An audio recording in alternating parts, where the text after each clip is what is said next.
Bizarre comme titre, n'est-ce pas? Pourquoi l'ascension de Christ n'est pas une célébration?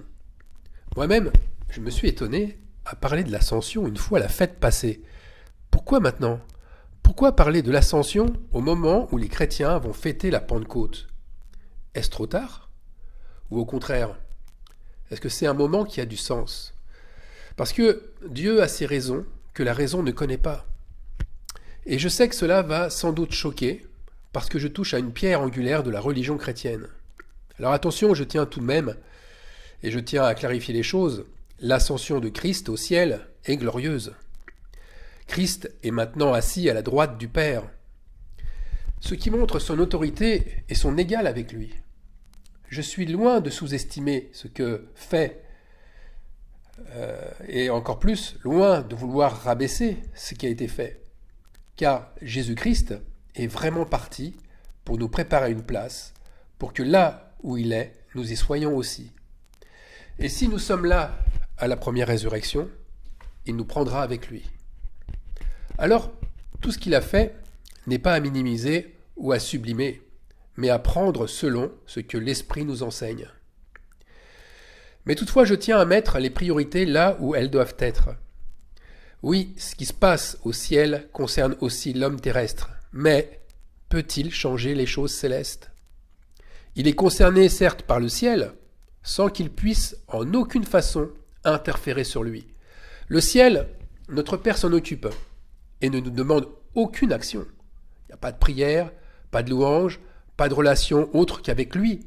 Lui, c'est bien entendu le Père et son Fils unique, puisqu'ils ne font qu'un. Il est tellement facile de tomber dans l'occultisme. Par nature, le genre humain est idolâtre. Il est très attiré par les choses célestes. Et la divination et toutes ces pratiques divinatoires ont toujours autant attiré le commun des mortels. Pouvoir communiquer avec les morts. Ça a toujours été très tentant, et toujours pour les mêmes causes, connaître les intentions de Dieu à notre égard, ou aussi pour nous rassurer sur notre devenir. Alors juste quelques mots sur la fête. Si on regarde les fêtes instituées par l'Éternel Dieu à partir de Moïse, leur point de départ commence par une tristesse transformée en joie, par une désolation changée en jour de fête.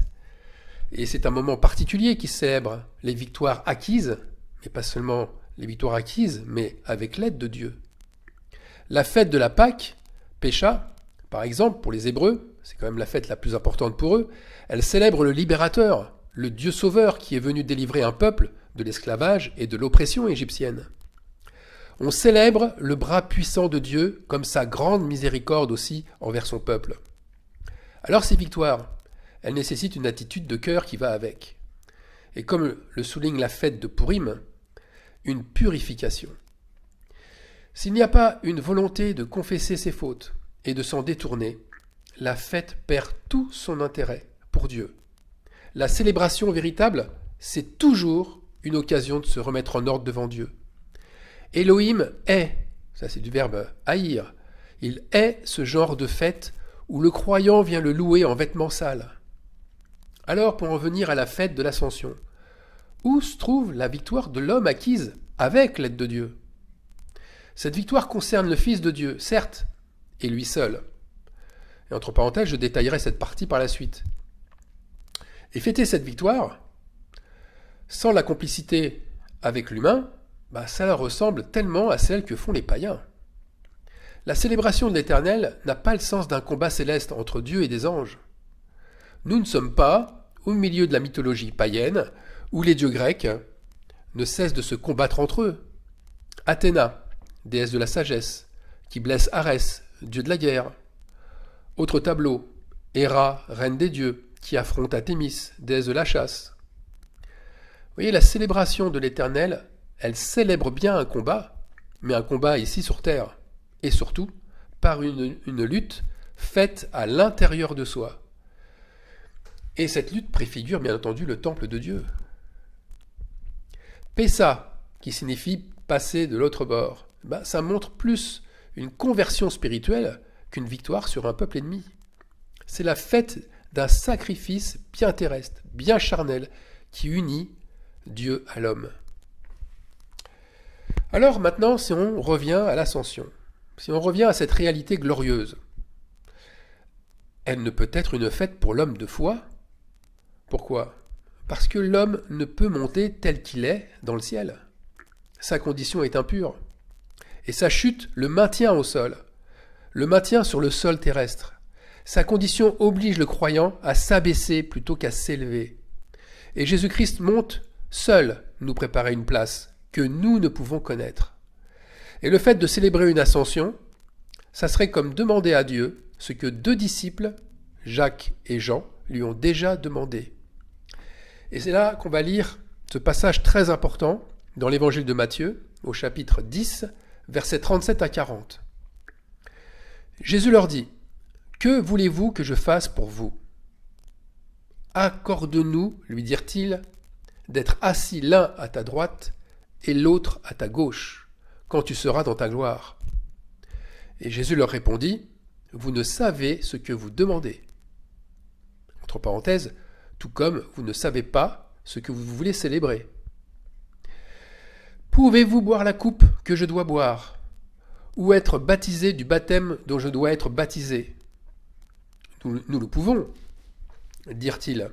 Et Jésus leur répondit, « Il est vrai que vous boirez la coupe que je dois boire, et que vous serez baptisé du baptême dont je dois être baptisé, mais, verset 40, pour ce qui est d'être assis à ma droite ou à ma gauche, cela ne dépend pas de moi, et ne sera donné qu'à ceux à qui cela est réservé. » Jésus, en répondant de la sorte, en leur disant que cela ne dépendait pas de lui, il voulait sans doute leur indiquer que leur question ne va pas les aider. Elle ne va pas les aider parce que ce qu'ils demandent, ce n'est pas vraiment la bonne question. Quelle serait alors la bonne question à poser ? Comment faire pour être assis à ta droite ou être assis à ta gauche ? Comment faire ? Ou encore une autre question qui va dans le même sens. Comment feras-tu pour que nous continuions à vivre sans toi, sans Jésus-Christ à nos côtés ? Parce que quand tu partiras, nous serons orphelins. Devons-nous attendre un autre que toi, ou devons-nous attendre ton retour ?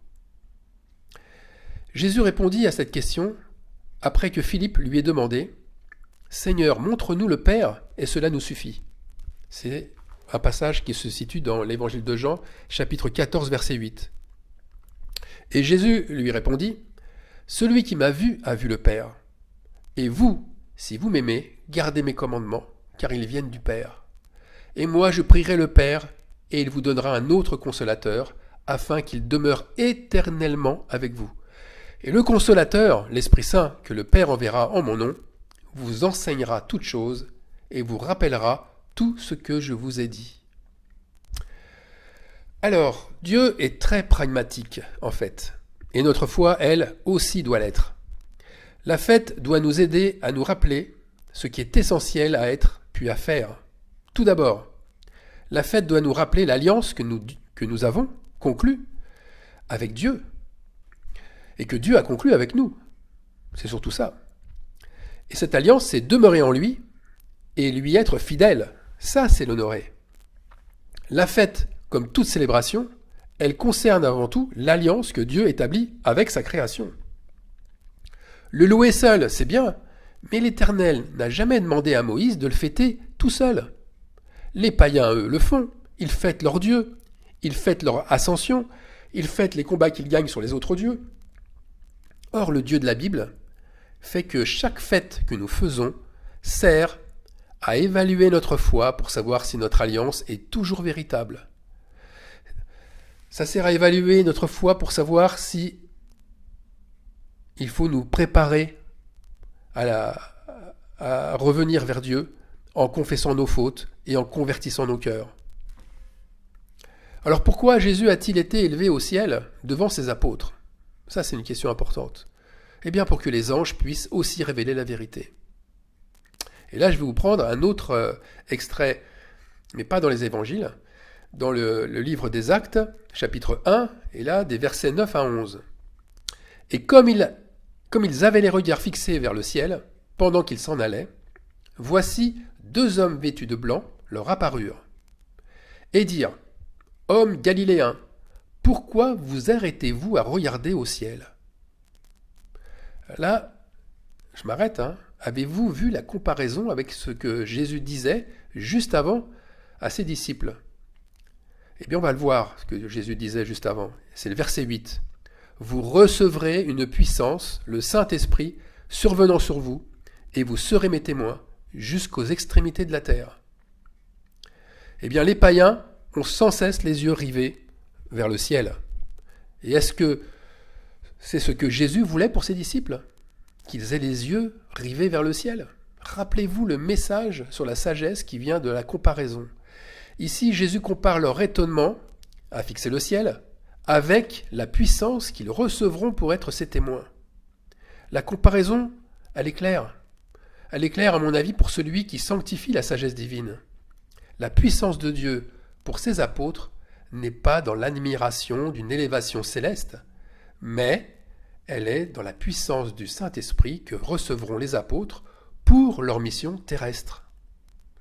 Juste une petite parenthèse aussi pour dire que les deux anges sont sur terre vêtus de blanc. Ils ne sont pas en l'air. C'est encore un signe de l'importance de notre mission terrestre. Par conséquent, chaque fête nous ramène aux noces de l'agneau. Chaque fête nous ramène à notre élection, à la gloire que nous partageons avec lui, à l'alliance que nous avons faite avec lui. Et cette alliance a été concrétisée dans les cieux comme sur la terre, et concrètement en premier par notre baptême, mais aussi et surtout lorsque le Saint-Esprit est descendu sur nous. Alors certes, l'ascension du Fils de Dieu est importante, et je ne la néglige pas, mais dans l'immédiat, ce qui est descendu du ciel l'est beaucoup plus pour nous. Et ça, c'est le 5e tonnerre. Si nous n'avons pas le Saint-Esprit qui est descendu sur nous, mais tout ce que nous vivons ne sert à rien. Sans Christ en nous, personne ne peut être sauvé. Ce qui se passe dans les cieux peut être beau, peut être glorieux, mais si le Saint-Esprit est un rêve, oulala, c'est que Christ n'est pas ressuscité. Et si Christ n'est pas ressuscité, eh bien nous sommes les plus malheureux des hommes, et notre foi est vaine, elle ne sert à rien. Alors Dieu a ses combats, c'est vrai. Il a ses combats qu'il mène avec ses anges dans le ciel. Mais nos combats à nous, ils sont sur terre. Et la preuve, c'est que nos prières ferventes, elles concernent ce qui touche notre corps de près. Même nos rêves proviennent de ce que nous vivons ici-bas. Nous sommes comme attachés à cette terre, un petit peu comme un glébeux l'est. Alors, ce glébeux, c'est un nom un petit peu différent, mais c'est un nom qui remplace celui d'Adam, puisque c'est ainsi que André Chouraki, dans sa traduction biblique, le nomme, avec une traduction proche de l'hébreu. Alors ceux qui célèbrent les anges dans les cieux se trompent. Ils se sont égarés sur un mauvais chemin. À trop spiritualiser les choses d'en haut, à trop idolâtrer les étoiles, à trop mettre de l'importance à ce qui monte dans le ciel, ils ne font que de prouver leur peur, que de prouver leur fuite face au combat d'ici-bas. Et donc, ils ne célèbrent plus la mise à mort de leur corps dans la fête. C'est pourquoi d'ailleurs, tant de fêtes chrétiennes ne sont que des fêtes païennes dans les faits. Alors s'inquiéter si nous serons à la droite ou à la gauche de Dieu, ça sous-entend d'autres envies, comme savoir si notre place dans le ciel est déjà définie et avant que nous ayons été fidèles et persévérants dans la foi. C'est une manière de vouloir lire dans le ciel, notre propre destinée. C'est carrément une porte ouverte vers la divination. Et Jésus n'a laissé entrevoir aucune possibilité, ni à Jacques, ni à Jean, lorsqu'ils lui ont posé cette question. La réponse de Jésus a été très claire, malgré les apparences, mais elle est très claire. Il leur a dit « Cela ne dépend pas de moi et ne sera donné qu'à ceux à qui cela est réservé. » Matthieu 10, 40. Alors je crois que célébrer l'ascension de Christ, et surtout en être très attaché, prouve une chose, que nous avons ouvert des portes interdites au ciel. La séduction de la divination a exercé son pouvoir. La tentation en fait succomber plus d'un. Il n'est pas rare de s'apercevoir, pour ceux qui ont ouvert ces portes, qu'ils se mettent aussi à ouvrir celles des morts. Oui, les portes des morts s'ouvrent. Certains chrétiens prient ou évoquent les morts. D'autres chrétiens se noient dans de terribles recherches généalogiques pour prouver une quelconque lignée sainte. D'autres encore se font baptiser pour eux, pour les morts.